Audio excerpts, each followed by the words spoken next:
सभी मित्रों को नमस्ते। एक दिन मुझे एक सज्जन मिले जो धार्मिक वृत्ति के थे और स्वयं को श्री कृष्ण जी के भक्त बता रहे थे। बातचीत के दौरान मैंने उनसे पूछा कि क्या आपको पता है कि श्री कृष्ण जी महाराज क्या पढ़े हुए थे, श्री कृष्ण जी का एजुकेशन किया था।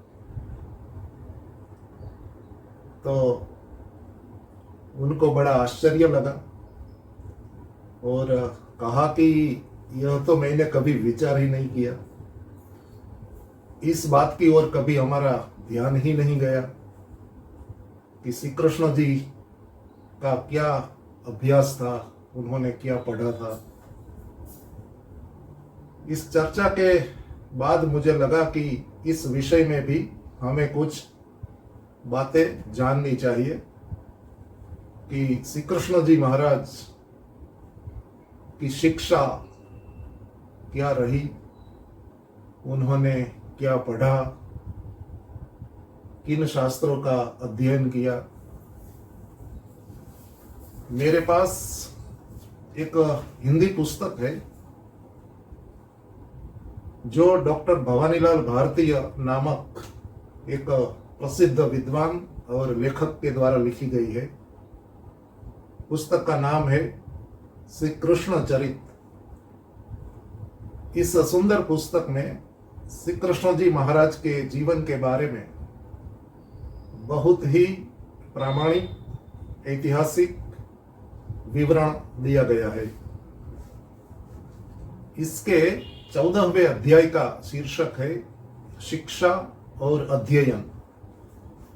कृष्ण जी महाराज की शिक्षा के बारे में और उन्होंने किन शास्त्रों का अध्ययन किया था उसके बारे में इस छोटे से प्रकरण में बहुत उत्तम जानकारी दी गई है। इसमें लेखक ने बताया है कि भागवत में अर्थात भागवत पुराण में लिखा है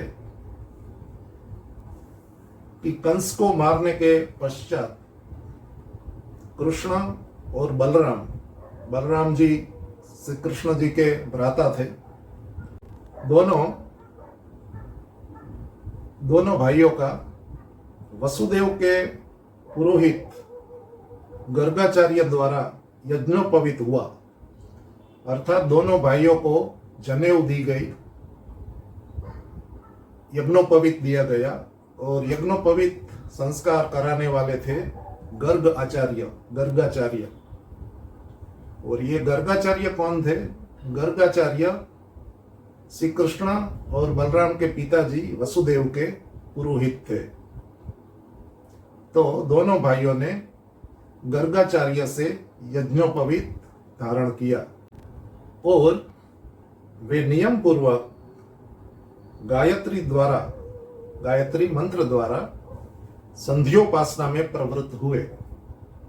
जब यज्ञोपवीत संस्कार किया गया, जनेऊ दी गई, उसके बाद दोनों भाइयों ने संध्या उपासना, परमात्मा की उपासना करने का जो उपक्रम है उसे संध्योपासना कहा जाता है, जिसमें परमात्मा का अच्छी तरह से ध्यान किया जाता है। तो गर्गाचार्य से यज्ञोपवीत लेने के बाद श्री कृष्ण और बलराम दोनों भाइयों ने नियम पूर्वक गायत्री मंत्र के माध्यम बनाकर संध्योपासना में प्रवृत्त हुए। गायत्री मंत्र वेदों का मंत्र है और उस मंत्र के द्वारा हम परम पिता परमात्मा से हमारी बुद्धि की पवित्रता की प्रार्थना करते हैं। तो यहाँ जो भागवत में श्लोक है, ततश्च लब्ध संस्कारो द्विजत्वं प्राप्य सुव्रतो गर्गाद्य दुकुलाचार्यात् गायत्र्यम व्रतमस्थितो। ये भागवत के 10वें स्कंद में यह श्लोक आता है, जिसमें यह उल्लेख किया गया है कि दोनों भाइयों ने यज्ञोपवी धारण की गर्गाचार्य से और गायत्री मंत्र के माध्यम से जो वैदिक संध्या उपासना की जाती है उसका आरंभ किया। यह बताता है कि बचपन से ही वासुदेव जी ने श्री कृष्ण और बलराम को वैदिक संध्या उपासना सिखाई और तभी से श्री कृष्ण जी में परमात्मा के प्रति आस्तिक भावना दृढ़ होती गई। आगे लिखा है, विद्या अध्ययन के लिए उन्हें उज्जैन निवासी काश्यप गोत्रीय शांदीपनी नामक आचार्य के आश्रम में भेजा गया। उन्हें आगे के अभ्यास के लिए, शास्त्रों के अध्ययन के लिए उज्जैन भेजा गया। उज्जैन में शांदीपनी नामक आचार्य थे और उनके आश्रम में छात्रों को शास्त्रों का अध्ययन कराया जाता था। शांदीपनी काश्यप गोत्रीय थे और उनके आश्रम में ये दोनों भाइयों ने रहकर विधि पूर्वक शास्त्रों का अध्ययन किया। वहां उन्होंने श्री कृष्ण जी ने और बलराम जी ने विभिन्न वैदिक शास्त्रों का अध्ययन किया। उनके पाठ्यक्रम में, उनके जो सिलेबस था वहां उज्जैन की इस पाठशाला में, इस आश्रम में क्या था, षडंग सहित वेद, जो वेद है ऋग्वेद, यजुर्वेद, सामवेद और अथर्ववेद, इन चारों वेदों को अर्थपूर्वक समझने के लिए 6 वेदांगों की सहायता ली जाती है। वेद के 6 अंग है, शिक्षा, कल्प, व्याकरण, निरुक्त, छंद और ज्योतिष। इन 6 वेदांगों का अभ्यास यहाँ उज्जैन में श्री कृष्ण एवं बलराम जी ने किया। आगे लिखा है, धनुर्वेद आदि उपवेद, वेदों का अध्ययन किया, वेदांगों का अध्ययन किया और धनुर्वेद आदि उपवेदों का भी अध्ययन किया। आयुर्वेद, धनुर्वेद, अर्थवेद और गांधर्व वेद, ये 4 उपवेद है। उन उपवेदों का भी श्री कृष्ण जी ने अध्ययन किया। मनुस्मृति का अध्ययन किया, क्योंकि मनुस्मृति बहुत पुरानी है। मीमांसा जो एक दर्शन शास्त्र माना जाता है, जिसमें वेदों के अर्थ करने की शैली क्या होनी चाहिए, वेदों को कैसे समझा जा सकता है, यज्ञ किस प्रकार किए जाते हैं, इत्यादि अनेक महत्वपूर्ण बातें वर्णित है। तो वहां उन्होंने मीमांसा शास्त्र का अध्ययन किया। आगे लिखा है, तर्क शास्त्र का अध्ययन किया, क्योंकि वैदिक धर्म में तर्क को बहुत महत्व दिया गया है।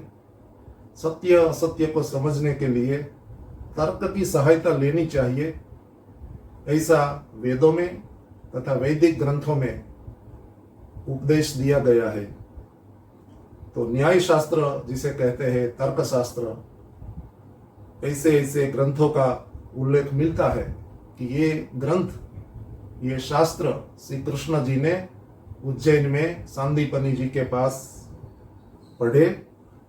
इसका उल्लेख करते हुए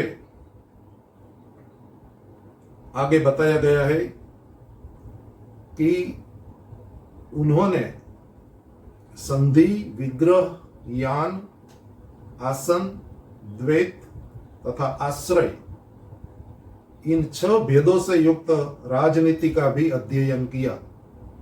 राजनीति के ये 6 विभाग माने जाते हैं। विशेष रूप से किसी भी देश की विदेश नीति को संचालित करने के लिए ये 6 भेद राजनीति के माने गए हैं। इसका अर्थ यह है कि पूरी राजनीति का भी उन्होंने अध्ययन किया। जब पुराण लिखे गए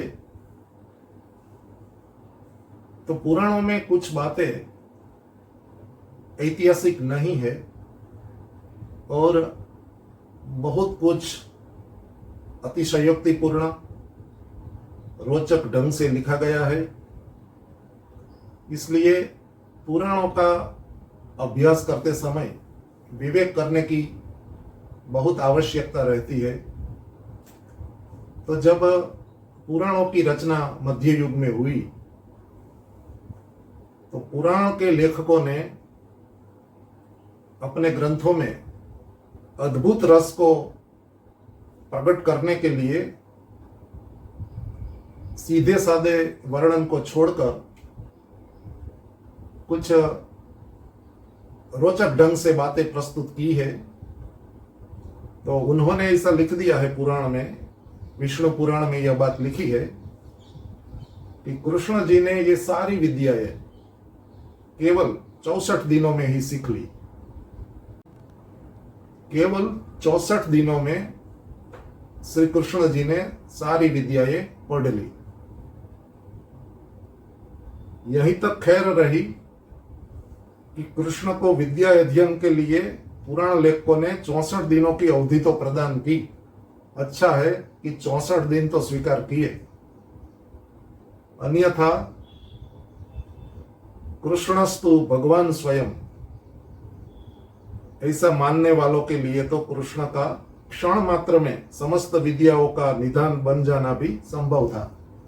क्योंकि पुराण की रचना जब हुई तो पुराण लिखने वालों ने अवतारवाद को मान्य किया, जो वेदों से विरुद्ध था। वेदों में स्पष्ट लिखा गया है कि परमात्मा कभी भी शरीर धारण नहीं करता है और न कभी मनुष्य या अन्य प्राणियों के रूप में अवतार ग्रहण करता है।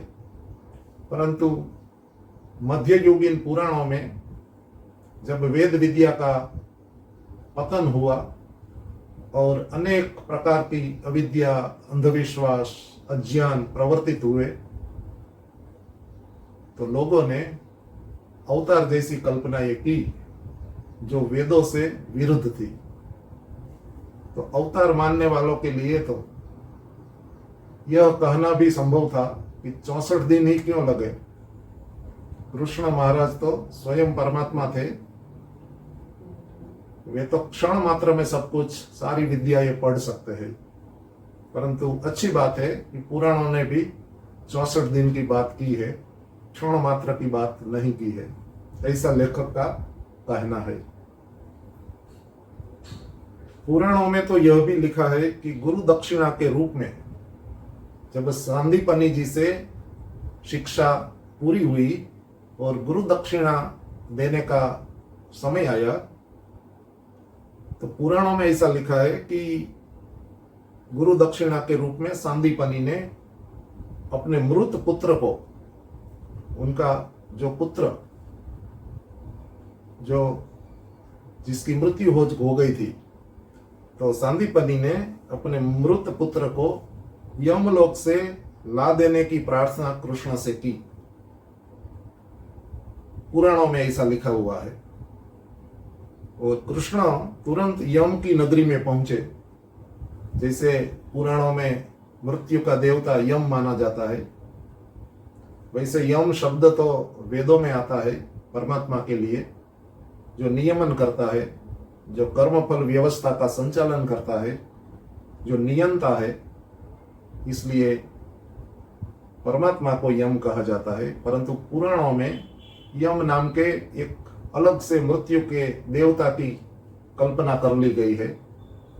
तो लिखा है कि जब सांदीपनि ने कृष्ण जी से यह प्रार्थना की कि गुरु दक्षिणा के रूप में मुझे मेरा मृत पुत्र चाहिए, तो पुराणकारों ने लिखा कि कृष्ण जी तुरंत यम की नगरी में पहुंचे और वृद्ध गुरुपुत्र को लेकर आए और गुरु ऋण से उऋण हुए।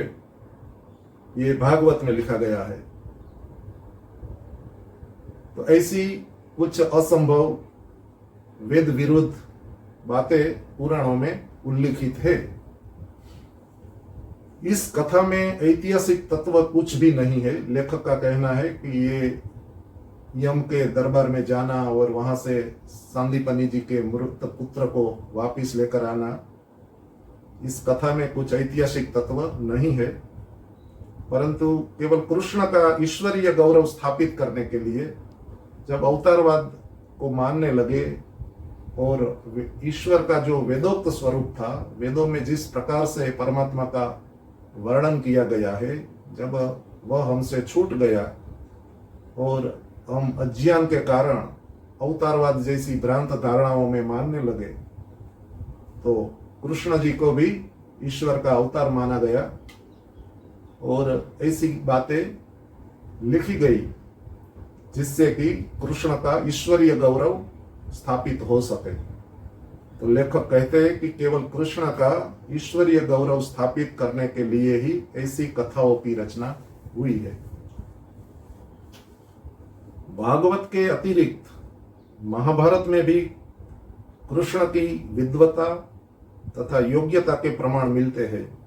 महाभारत में भी कई स्थान पर ऐसे संकेत मिलते हैं जिनसे ऐसा लगता है कि श्री कृष्ण जी बहुत बड़े विद्वान थे, शास्त्रों के जानने वाले थे। तो ऐसे प्रमाण मिलते हैं महाभारत में भी, जिनसे ज्ञात होता है कि वे निखिल वेद वेदांगों के पारदर्शी विद्वान थे और उन्होंने विभिन्न विद्याओं का तलस्पर्शी अध्ययन किया था। लेखक यहाँ एक उदाहरण प्रस्तुत करते हैं। महाभारत के सभा पर्व में जहां भीष्म ने कृष्ण की अग्र पूजा का प्रस्ताव रखा है, सम्मानित करने का प्रस्ताव रखा है, वहां वे कृष्ण महाराज के अन्य गुणों की चर्चा करने के साथ साथ यह भी कहते हैं कि भीष्म जी श्री कृष्ण जी के बारे में कहते हैं, वेद वेदांग विज्ञानम बलम चाप्यधिकम तथा नृणाम लोके ही कोन्यो अस्ति विशिष्टः केशवादृते। भीष्म जी को जब कहा गया कि श्री कृष्ण जी को आपने अग्र पूजा के लिए क्यों पसंद किया, तो इसके उत्तर में भीष्म जी श्री कृष्ण जी के बारे में यह बता रहे हैं कि वेद वेदांग विज्ञान और बल आदि सभी गुण श्री कृष्ण में विद्यमान है। अर्थात श्री कृष्ण जी वेदों को जानते हैं, वेदांगों को जानते हैं, विज्ञान को जानते हैं और अत्यंत बली है, बलवान है। मनुष्य लोक में भीष्म जी बता रहे हैं कि मनुष्य लोक में केशव के अतिरिक्त श्री कृष्ण जी को छोड़कर और कौन अधिक गुण संपन्न है। को अन्यो अस्ति विशिष्टः केशवाद्रते। कृष्ण की वेदज्ञता के अन्य प्रमाण भी मिलते हैं। श्री कृष्ण जी वेदों को अच्छी तरह से जानते थे, इस बात के अन्य प्रमाण भी मिलते हैं। लेखक ने अपने इस प्रकरण में अंत में एक बात लिखी है कि छांदोग्य उपनिषद के अनुसार जो प्रमुख उपनिषद है 10-11 ईश कैन कठ आदि, उन प्रामाणिक प्रमुख उपनिषदों में छांदोग्य उपनिषद का भी महत्वपूर्ण स्थान है। इस छांदोग्य उपनिषद के अनुसार श्री कृष्ण जी ने घोर आंगिरस ऋषि से, यह एक ऋषि का नाम है, घोर आंगिरस, तो कृष्ण जी ने घोर अंगिरस नामक एक ऋषि से ब्रह्म विद्या सीखी थी। ब्रह्म विद्या अर्थात अध्यात्म विद्या, आत्मा परमात्मा की विद्या, मुक्ति या मोक्ष पाने की विद्या।